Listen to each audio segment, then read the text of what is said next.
बच्चों, आज हम आपको सुनाते हैं एक और कहानी जिसका नाम है बैल और गधे की कहानी। किसी गांव में एक बड़ा ज़मींदार रहता था। खुदा ने इसे बहुत सी ज़मीन, बड़े बड़े मकान और बाग दिए थे, जहां हर किस्म के फल अपने अपने मौसम में पैदा होते थे। गाय और भैंसों के अलावा इसके पास एक अच्छी किस्म का बैल और अरबी गधा भी था। बैल से खेतों में हल चलाने का काम दिया जाता और गधे पर सवार होकर ज़मींदार इधर उधर सैर को निकल जाता। एक बार इसके पास कहीं से घूमता फिरता एक फ़कीर निकल आया। ज़मींदार एक रहमदिल आदमी था।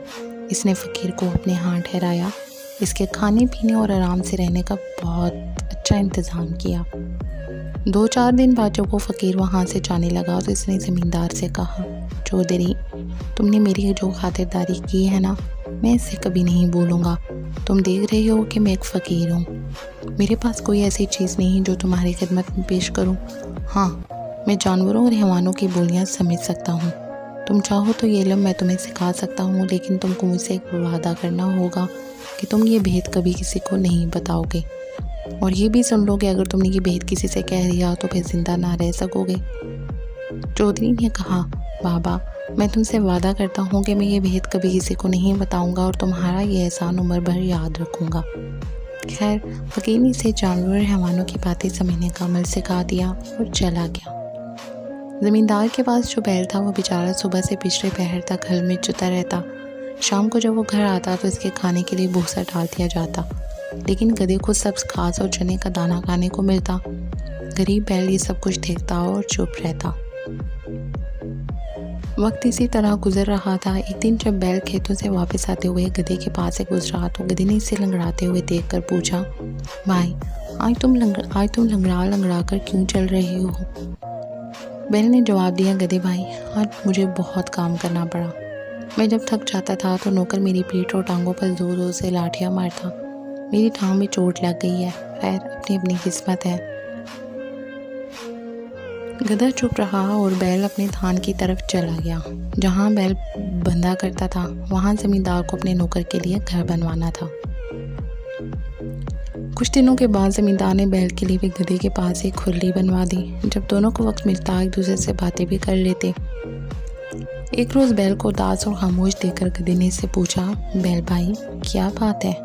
आज तुम चुप चुप क्यों हो? कोई बात ही करो। बैल ने कहा, गधे भाई, क्या बात करूँ, आज फिर बड़ी लाठियाँ पड़ी हैं। गधा कहने लगा, बैल भाई, सच जानो तुम्हारी जो दुर्गत बनती है वो देखकर मुझे बहुत दुख होता है, लेकिन मुझे अफसोस है कि मैं तुम्हारा दुख बांट नहीं सकता। बैल बोला, गधे भाई, तुमने सच कहा, दुख तो कोई किसी का नहीं बांट सकता, लेकिन तुम कुछ मुझे मशवरा दो कि इस मुसीबत से मेरी जान कैसे छूटेगी, और नहीं तो 2-4 दिन ही आराम कर लूँ। गधे ने कहा, एक तरकीब मेरी समझ में आई है, इस पर अमल करोगे तो 5-7 रोज़ के लिए तो बच जाओगे। कहो तो बताऊं? बैल बोला, नेकी और पूछ बताओ, क्या तरकीब है? गधे ने बताया, तुम ये करो कि जब हल वाला तुम्हें हल में जोतने के लिए लेने आए तो तुम आंखें बंद करके खड़े हो जाना। वो तुम्हें खींचे तो तुम 2 कदम चलना और ठहर कर गर्दन डाल देना। फिर भी अगर इसे रहम ना आए और खेत पर ले ही जाए तो काम ना करना और ज़मीन पर बैठ जाना। कैसा ही मारे पीटे हरगिज़ ना उठना, गिर पड़ना, फिर वो तुम्हें घर ले आएगा। घर लाकर तुम्हारे आके चारा डाले तो खाना तो एक तरफ रहा, तुम्हें से सोना तक नहीं। घास दाना ना खाने से कमज़ोरी तो ज़रूर आ जाएगी, मगर कुछ दिन आराम भी मिल जाएगा, क्योंकि बीमार जानवर से कोई मेहनत नहीं लिया करता। तो ये मुझे एक तरकीब सोची थी, तुम्हें बता दी। अब तुम इस पर अमल करना या ना करने का इख्तियार है। इत्तेफाक से ज़मींदार जो इस वक्त इनके पास से गुजरा तो इसने इन दोनों की बातें सुन ली और मुस्कुराता हुआ इधर से गुजर गया। चारे भूसे का वक्त आ गया था।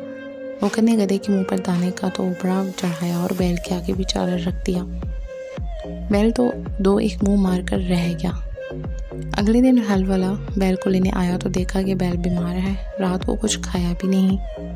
नौकर दौड़ा हुआ मालिक के पास गया और कहने लगा, न जाने रात बैल को क्या हुआ, न खाता है न पीता है, और आज मुझे पूरे खेत में हल चलाना है। कहो तो बाग में से दूसरा बैल ले आऊं। ज़मींदार ने बैल और गधे की बातें तो सुन ही ली थी। दिल में बहुत उत्साह के गधे ने खूब सबक पढ़ाया है। ज़मींदार हल वाले से बोला, अच्छा, जाता कहाँ है? दूसरा बैल लाने की क्या ज़रूरत है, गधे को ले जाओ, हल में लगाकर काम निकाल लो। गधे पर मुसीबत आ गई। पहले तो दिन भर थान पर खड़े खड़े घास खाया करता, अब जो सुबह से हल में जिताओ तो शाम तक सांस लेने की मोहलत ना मिली। दुम भी मरोड़ी गई, डंडे भी पड़े। सूरज डूबने के बाद जब गधा लौट कर अपने थान पर आया तो बैल ने इसका बहुत शुक्रिया अदा किया और कहने लगा, भैया तुम्हारी मेहरबानी से आज मुझको ऐसा सुख मिला कि सारी उम्र कभी नहीं मिला था। खुदा तुमको खुश रखे। गधा कुछ ना बोला। वो इस सोच में था कि अगर 2-4 दिन यही हाल रहा तो मेरी जान ही चली जाएगी। अच्छी नेकी की कि अपने आप को मुसीबत में फंसा दिया। दूसरे दिन फिर हल वाला गधे को ले गया और शाम तक इसे हल में लगाए रखा। जब गधा थका हारा वापस आया तो बैल ने फिर इसका शुक्रिया अदा किया और खुशामद की बातें करना चाहिए। गधा कहने लगा, मियाँ इन बातों को रहने दो। आज मैंने मालिक की ज़ुबान से एक ऐसी बुरी खबर सुनी है कि मेरी रोंगटे खड़ी हो रही हैं। खुदा तुमको अपनी हिफाजत में रखे। बैल ने कान खड़े करके पूछा, गधे भाई सुनाओ तो, मेरा तो दिल धड़कने लगा। तब बोला, क्या सुनाऊं? मालिक हल वाले से कह रहा था कि अगर बैल ज़्यादा बीमार हो गया है और उठने के काबिल नहीं रहा तो कसाई को बुलाकर इस पर छुरी फिरवा दो। बैल कसाई के नाम से कांप उठा और कहने लगा, फिर तुम क्या मशवरा देते हो? गधा बोला, मैं तो हर हाल में तुम्हारी भलाई चाहता हूँ। अब मेरा मशवरा ये है कि तुम खड़े हो जाओ, चारा भूसा खाने लगो। सुबह को जब हल वाला आए तो खुशी खुशी इसके साथ जाकर हल में जीत जाओ।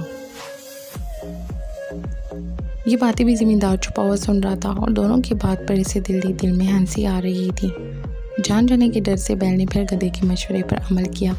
चारे की सारी नान साफ कर दी और कलीलियाँ करने लगा। सुबह हुई तो ज़मींदार अपनी बीवी को साथ लिए बैल के थान पर पहुंचा। जैसे ही वो बैल के थान पर पहुंचा, बैल ने जो अपने मालिक को देखा तो उछलना शुरू कर दिया।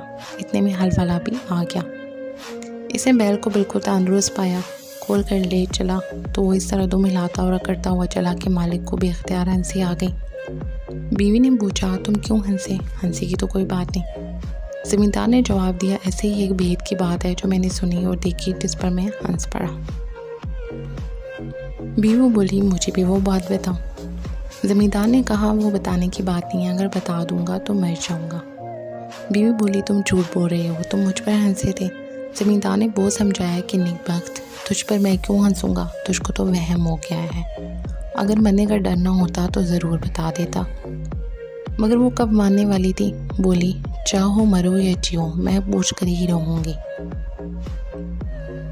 जब बीवी किसी तरह नहीं मानी तो ज़मींदार ने सारे पड़ोसियों को जमा किया और सारा किस्सा सुनाया कि मेरी बीवी एक ऐसी बात के लिए जिद करी है जिसे जाहिर करने के बाद मैं मर जाऊंगा। लोगों ने इसकी बीवी को बहुत समझाया और जब वो ना मानी तो वो अपने घर चले गए। ज़मींदार लाचार होकर वज़ू करने चला गया कि भेद खुलने से पहले 2 नफल पड़े। ज़मींदार के यहाँ एक मुर्गा और 50 मुर्गियाँ पली हुई थीं और एक कुत्ता भी था। ज़मींदार ने जाते जाते सुना कि कुत्ता मुर्गे पर बहुत गुस्सा हो रहा है कि कमबख्त, तू कहाँ मुर्गियों के साथ भागा चला जाता है, हमारे तो आका की जान जाने वाली है। मुर्ग ने पूछा, क्यों भाई, इस पर ऐसी क्या आफत पड़ी जो अचानक मरने को तैयार हो गया? कुत्ते ने सारी कहानी मुर्गे को सुना दी। मुर्गी ने जो ये किस्सा सुना तो वो बहुत हंसा और कहने लगा, हमारे मालिक भी अजीब बेवकूफ़ आदमी है। बीवी से ऐसे तपना भी क्या कि मर जाए और इसकी बात भी ना टले। मुझे देखो, मजाल है जो कोई मुर्गी मेरे सामने सर उठाए। मालिक ऐसा क्यों नहीं करता कि घर में जो शहतूत का दरख्त है इसकी 2-4 सीधी सीधी टहनियाँ तोड़े और इसको तय खाने में ले जाकर इसे ऐसा पीटे कि वो तौबा कर ले और फिर कभी ऐसी हरकत ना करे। ज़मींदार ने मुर्गी की बात सुनकर शहतूत की टहनियाँ तोड़ी और इन्हें तय खाने में छुपाया। भी वो बोली, लो अब वज़ू भी कर आए हो, अब बताओ। ज़मींदार ने कहा, ज़रा तय खाने चली जाओ ताकि मैं भेद भी खोलूँ तो कोई दूसरा जाने भी नहीं और वहीं मर भी जाऊँ। बीवी ने कहा, अच्छा, और आगे आगे तय खाने में घुस गई।